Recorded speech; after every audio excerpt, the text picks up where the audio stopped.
Overall, like, looking your best is very important because when you look good, what happens, class?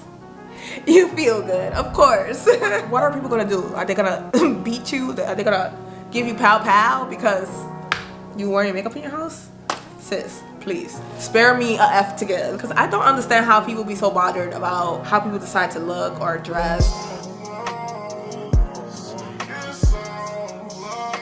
Welcome back to my channel. My name is Karina, and in my channel we talk about personal development, healing, and overall becoming a better version of yourself. So if that's something that interests you, then you might want to consider subscribing. Go ahead and join the family. It's fun over here. So in this video, we're going to be talking about self-care ideas, things that you can do to improve your self-care, which is overall the definition of self-love. In order for you to express your self-love, you have to do a lot of self-care. People who don't practice self-care is because they don't love themselves enough to do it. It's a hassle at first because it seems like a task, it seems like a job, and nobody likes to feel like they have to do a task or a job. But if it's good for you, then you have to do it. Eventually, you'll learn to love to do it, and it'll become so natural for you. It'll be a part of you. It'll be embedded in you, just as simple as brushing your teeth. That's a task that you do every day. No, you don't hear anyone complaining, "Oh, I gotta brush my teeth," unless they're little kids. Because my son, my son currently does that right now. I'd be like, "Go brush your teeth."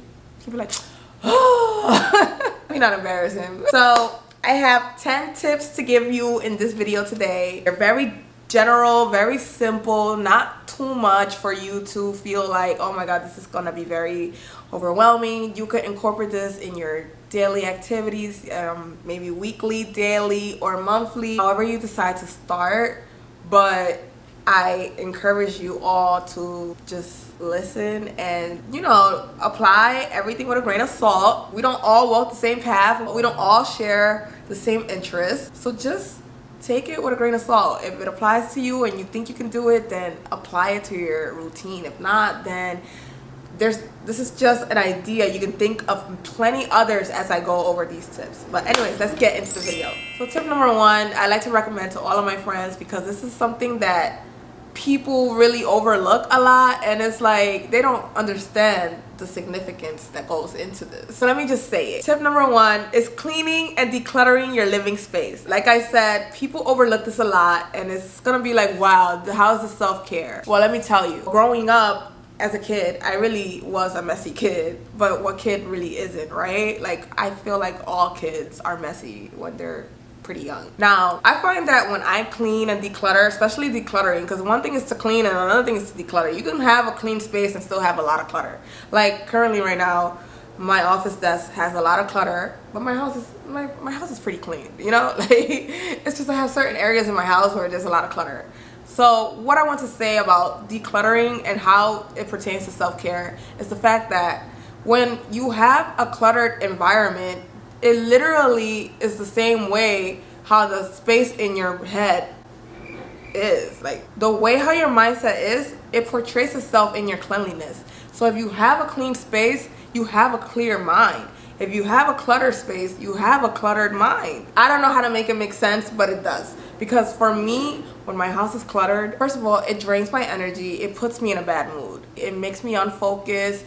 It makes me unmotivated. You know, I just don't think how I would when my house is clean. When my house is clean, I actually feel more productive. I feel more motivated. I'm like, okay, if my house is clean and I have nothing to do, I need to look for something to do. I'm motivated to do something. Like, this is the perfect time to go ahead and shoot the video that I've been wanting to shoot for 2 weeks. This is the time to edit all these videos that I've been making. This is the time where I would do that, where I already have my house clean and there's nothing else for me to do. My mind thinks about productivity. Like, I just be more productive, as opposed when my house is messy, all I want to do is stay down and watch TV. Mind you, I'm not even a TV person. I don't watch TV often. So cleaning and decluttering is very important. And at first, it's going to feel like a very hard task. Probably because you already accustomed yourself to living in a cluttered area. The mess has accumulated. The clutter has accumulated. So you're probably going to have a tough time cleaning that first time.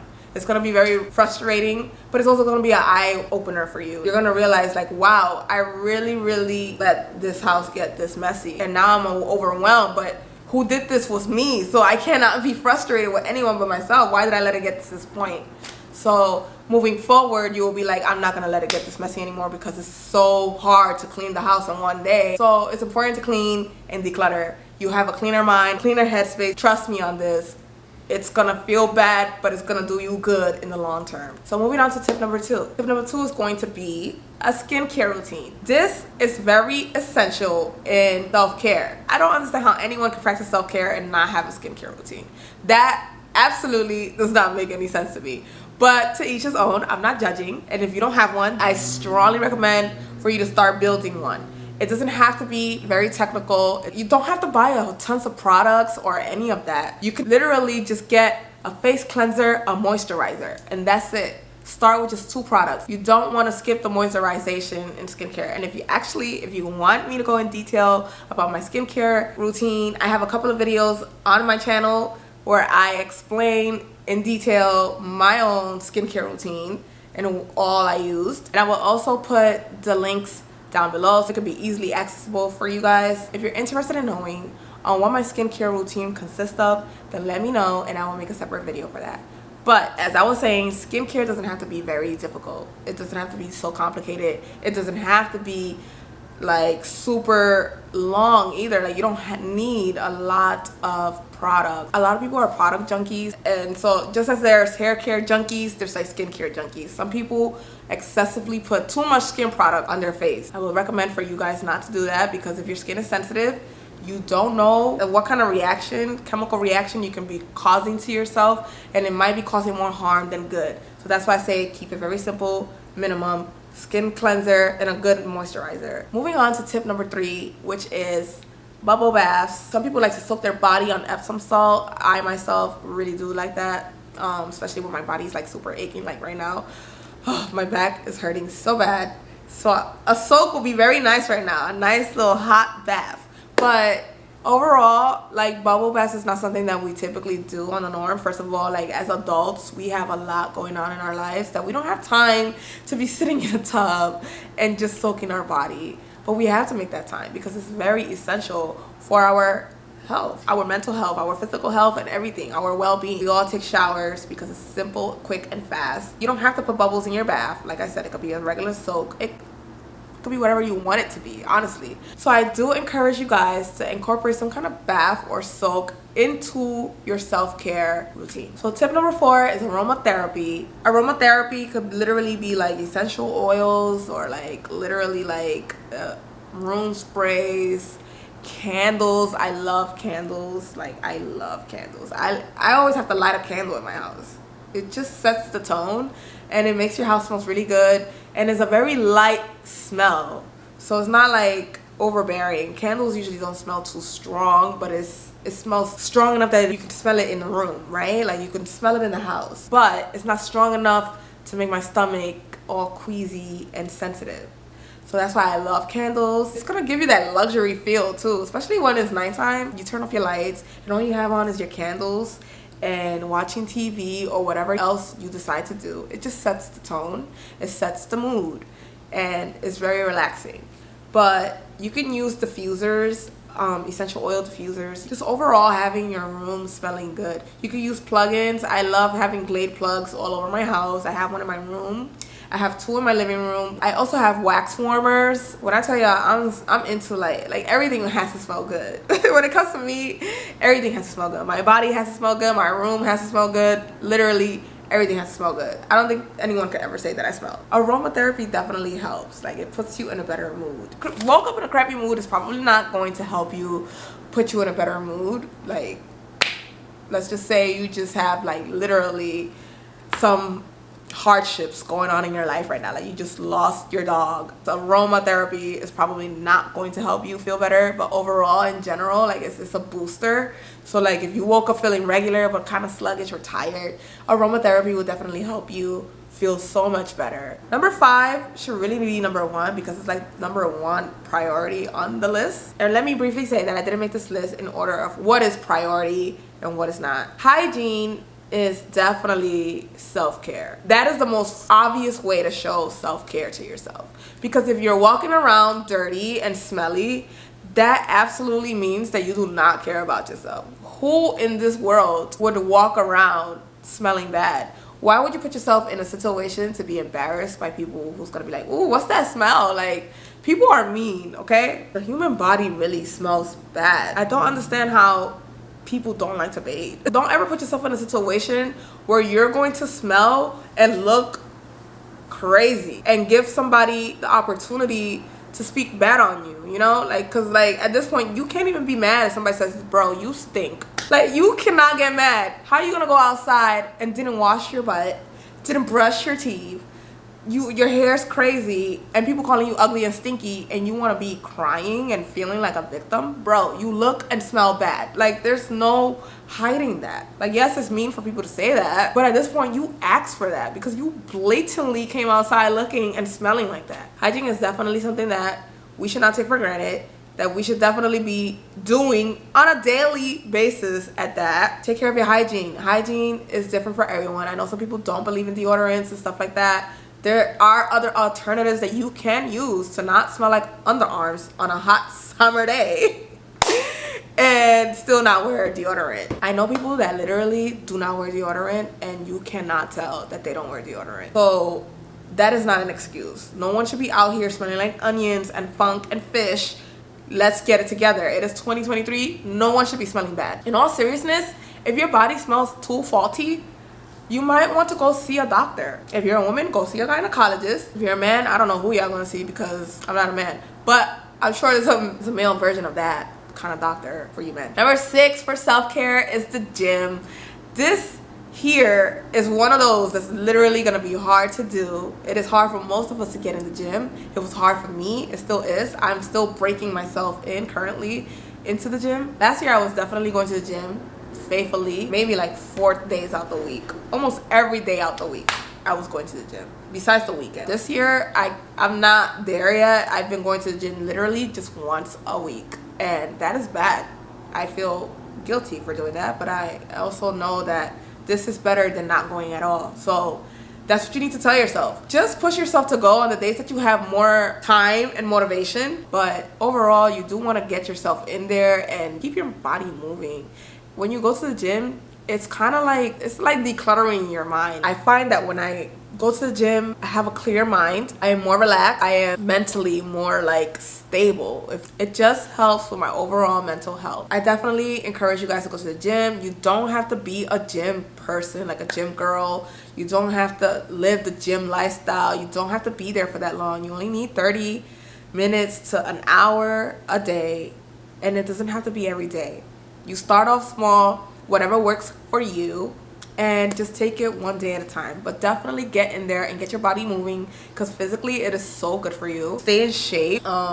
Me personally, when I started the gym, I had obviously gym goals where like I had body goals, but now I don't go to the gym for any kind of body goals. I just go because I know it's good for me, and I'm just trying to keep myself moving. I'm just trying to keep my body moving and keep myself in shape. I won't even lie to you guys, my body could be a little toned, especially in the tummy area. I really, that is one of where like I feel insecure about, is my tummy area.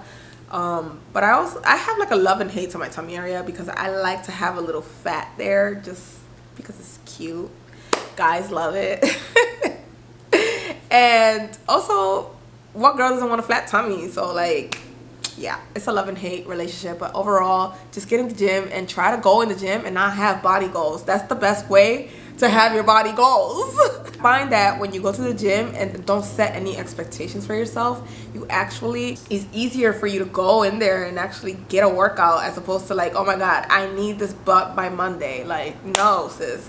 First of all, we all know that the gym is going to take a while for you to build your body, so just go in there with no expectations of having a body shape, like any kind of body shape, but also aim for that. Just don't have that hyper focus on how you want your body to be built, and just do it for your overall health. Number 7 is my top favorite tip. Like, this is something that, if you're anything like me, I'm low-key a hoarder, so I like to hold on to things for dear life, even when I don't use it, and I haven't used it for like over 5 years plus.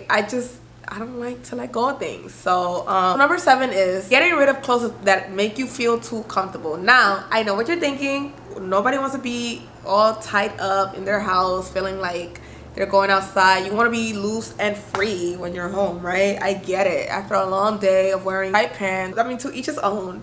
I know people that like to really dress really tight. I personally don't like I don't like dressing tight. I'm already slim. The tighter the clothing, the slimmer I look. I want to wear clothes that flatter my body shape. I'm already slim. I don't have that much lumps to show off, so I have to wear my clothes selectively to my body shape, and I think that's important. But where I'm going with this is the fact that if you wear clothes that make you feel too comfortable, especially when you're at home and you're actually trying to get work done at home, hear me out, because if you are one of those type of people that get work home at other environments, like you probably go to a coffee shop or like anywhere else that's not your home, then this probably doesn't really pertain to you. But if you're a person like me that stays home all the time and you have to do certain work from home, I don't work from home, but YouTube is a job, let's be honest. And editing, I can't express how much I hate editing. Like, I just cannot wait till I make enough money just so that I can pay somebody to edit my videos, because I literally hate editing videos. But when it comes to editing these contents and making the content, like, look at me now. I'm producing content right now as we speak. I fixed myself up. I put makeup on, I did my hair, I have a little bit of jewelry, I have a nice set of clothes on, like I look presentable. I don't look comfortable. I don't look too comfortable at all. I don't look uncomfortable. That's not what I'm trying to say. So hear me out when I say get rid of the clothes that make you feel too comfortable. I'm not saying to dress uncomfortably. I'm simply saying if you're one of those persons that if you like wear comfortable clothing, you get comfortable in your space and you don't get work done at home, then you might want to consider dressing up when you need to get things done. A lot of us like to throw on a baggy shirt and some shorts and just hang out in the house and clean like that, cook like that, do any kind of work. If you're a content creator like myself, you're probably doing your content creation and editing in comfortable clothing. You start at a table, then you work your way to your couch, and somehow you end up in your bed and your work does not get done. That is because you're wearing comfortable clothing. It's basically like tricking your mind to believe that you actually have to dress up to go to work. So the same way you would get dressed to go to your physical job, you need to show up for yourself at home. Whatever that task is that you have to get done at home, being in overly comfortable clothing is not gonna help you be productive. So change your clothing, get rid of them, because why would you just not want to be productive? You don't want to be productive for just one day. If you're trying to make this a lifestyle, I would urge you to get rid of your excessively comfortable clothing. First of all, they don't look good. Let's be honest, they don't look good. So just get rid of it. There's a lot of comfortable clothes that you could wear, like nice little pieces, the little sets, a shirt with shorts or like leggings or whatever that looks cute, that actually makes you feel like you're dressing up, and instead of wearing like a baggy shirt that has stains on it, grease stains, bleach stains, and some shorts, you know, like try to look your best at all times. So that way you can feel more motivated to do things in your home space, you know, take care of your home chores, your home duty. And that leads us to tip number 8, which is looking your best. I believe that you should look your best at all times. People always tell me, girl, we only going over here. Like, you don't need to dress like that. We're only going to the store. We're only going to the supermarket. Why do you have to dress up? And mind you, I don't be dressing up. I look nice, but I don't be dressed up. It's not like I look like I'm going to a party. First of all, I wear makeup a lot. Everyone who knows me knows that I'm always wearing makeup. And if anything, I have stopped wearing makeup tremendously when the pandemic happened, because of the whole mask situation. It made no sense to wear makeup and your makeup is on your mask. If I'm hanging out, of course I'm wearing makeup. Of course, without a doubt. Like, I'm just that makeup girly. I love makeup. Nobody could tell me otherwise. I'm just a makeup girly, and no one could try to talk me out of it. I don't know. I don't understand why people get bothered by the fact that I wear makeup. And because I wear clothes that flatter my body, like, people think that I'm dressed up. I could literally be wearing a sweatsuit set and they're gonna be like, you are too dressed. Like, sis, no, I am not. I'm wearing a sweatsuit. I have my makeup on, and I wear very minimal makeup. Like, I literally just do my eyebrows and my eyelashes and slap some foundation on, call it a day. Even when I'm just wearing eyelashes and no makeup, it definitely takes the look up a notch. Like, I don't have to wear makeup. I just need the eyelashes and I still look like I'm wearing makeup. I look like I did myself with little to no effort. Overall, like, looking your best is very important, because when you look good, what happens, class? You feel good, of course. So I definitely urge everyone to always try to look their best, even if you're just gonna stay in the house. If you're a homebody like myself, I love being home. Can't nobody take me out my house. My friends call me grandma, like, because they be like, let's go out, let's go to this party, and I'm like, I'm not really. First of all, I don't really like parties. My friends still have a hard time accepting the fact that I'm not a party person. I'm very outgoing. When I do decide to go out, I'm very outgoing, super outgoing. Like, my energy be on 1,000. So people automatically believe that that's how I am all the time, and I'm really not. That's just me releasing that out of my system. I'm so sorry, y'all. I gotta keep changing like the camera a little bit every now and then. It's because my battery died, then I ran out of storage, I needed another SD card. It's just a lot going on, but we're getting through the video. We're almost done. Even when you're staying home and doing nothing, I still encourage you to look good. You don't have to wear makeup, but if you want to, don't let anyone stop you. Wear makeup if you want to wear makeup. What are people gonna do? Are they gonna beat you? Are they gonna give you pow pow because you wearing makeup in your house? Sis, please spare me a F to give, because I don't understand how people be so bothered about how people decide to look or dress in their own comfortable space. Like, dang, sis, you gotta wear makeup to sit in your house? Yes I do. I'm not a regular female. I actually do things that people don't know that I do. Like, I don't think people are aware of like the fact that I do YouTube, so people think that I'm supposed to just sit here and look. There's nothing wrong with it, by the ways, if you want to sit here and look basic, but I like to look presentable. I'm gonna put myself out there, right? I need to look presentable. You just never know who you're going to meet, who you're going to attract. Even when you're sitting in your house, if I'm shooting a video and I don't look my very best, I don't know who's gonna see that video. I don't know what opportunities I am going to land in, and I want to be able to give my best self at all times. So yeah, it's important to look your best. Don't let people make you feel bad because of their insecurities or whatever they have going on. They're trying to project whatever they got going on into your life because you look good. Don't let that be the discouragement. Don't get discouraged by that. People are walking around miserable trying to figure out how to ruin other people's lives because of what they're going through. That is not your business. You worry about you and look good, sis. And number 9, it's my favorite one. It's dancing and listening to music. I love music. I love music. I love dancing, but only in my space of comfortability, which is in my home. And depending, like, I'll dance outside if I'm around my family, but I'm not usually gonna get up and dance just to dance, you know? Like, that's not my style. But when I'm comfortable and I'm around my family, my friends, and whether it's in my house, their house, or like if they're throwing a gathering, a party, I'm gonna dance because I'm with my family. Even though I don't know everyone there, I'm going to dance because I'm in my comfortable energy with my family, regardless of those people that I don't know. But overall, if I'm at like a regular party, I'm probably not going to be doing too much dancing. But it just depends on the mood too. Like, it depends if I've been drinking. Like, if there is, I'm probably going to be a little bit more like open to dancing and acting foolish. I won't lie to you. I just love dancing and music. It's, first of all, like, it heals the soul. I love to sing. Like, in the shower, I literally be hitting some notes. I wish I could hear me sing because I literally sound so beautiful when I sing in the shower. Only in the shower. But yeah, I do that in my own space. I don't usually sing around people either. Like, probably my sister and my nieces and them, but I don't sing. But dancing and music is just so healing. It's so nice because, like, depending on the mood that you're in, there's music for every mood. When you're happy, you can listen to music that's gonna make you happy. Some reggae, some Afro beats, even some bachata. If you're in your feelings, you can listen to bachata, R&B. And when you're feeling happy and like in good energy, I don't know, me personally, when I'm in good energy, I like to listen to a lot of rap music. Like, it's weird. I listen to rap music when I'm feeling like the man, really. Like, I know I'm not a man, but like, if I feel like, damn, I conquered a lot, I feel productive, I accomplished a lot in life. Like, right now, I'm accomplishing all my goals. I'm feeling like that girl, so I'm gonna listen to rap music. And rap music, a lot of people don't understand that rap music tells a story. Like, I don't listen to rap because it sounds like rough and stuff. Like, it does, but I listen to the story of the rapper. Like, I like to listen to a lot of Meek Mill.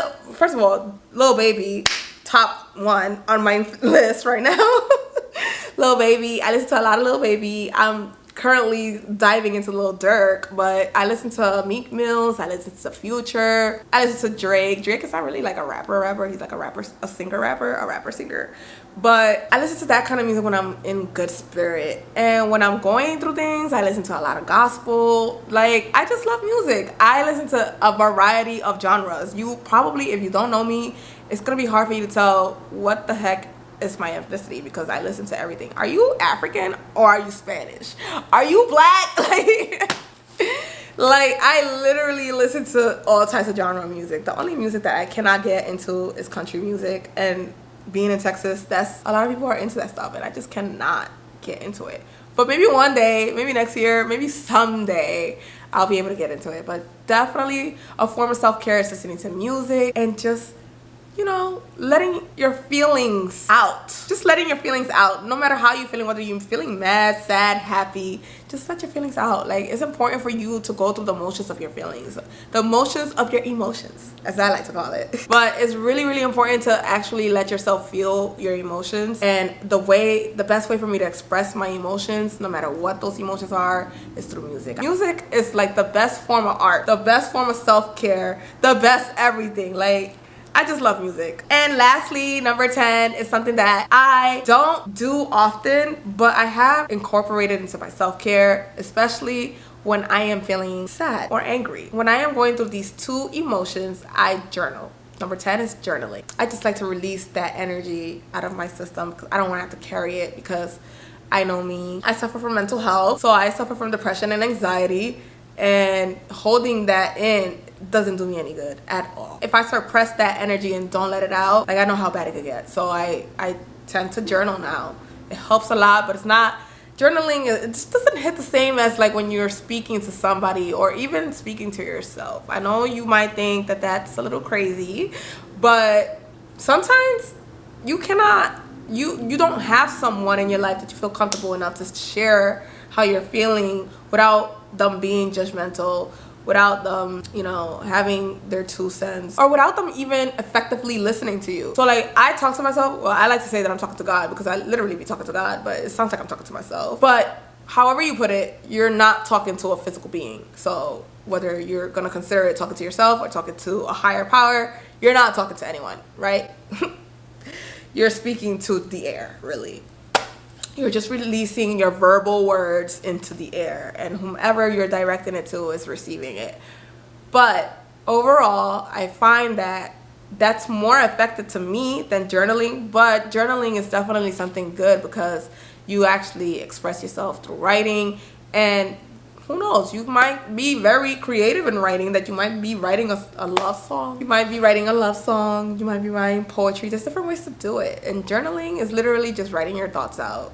You don't have to make it into a poem.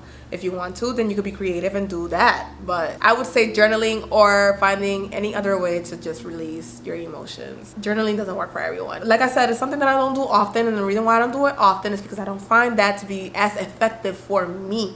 For me, I need to let it out. And I personally would rather speak to a person, somebody who can give me feedback. But again, it's hard to find somebody to even lean on or to vent to, you know, because people don't have good intentions, and some people are not great listeners, and I have trust issues, severe trust issues. I don't trust people. People don't know about the stuff that I go through, for real. Like, I don't really talk to anyone about that. Not even my best friend knows my deepest, darkest secrets. You know, like, I just don't speak about my personal life to anyone. Like, anything that's too personal, they don't really know. They only know what they know, what I allow them to know. There's a lot of things that I had to endure in my life that no one has even the slightest idea or the slightest clue. Like, they have no clue about the things that I had to endure in my life. And it's because I don't have that sense of security. I do have one person that I can actually talk to about everything with, about life in general, but that person right now is not in my life, so it kind of sucks. But until then, the Lord will have to do it, though he always do it.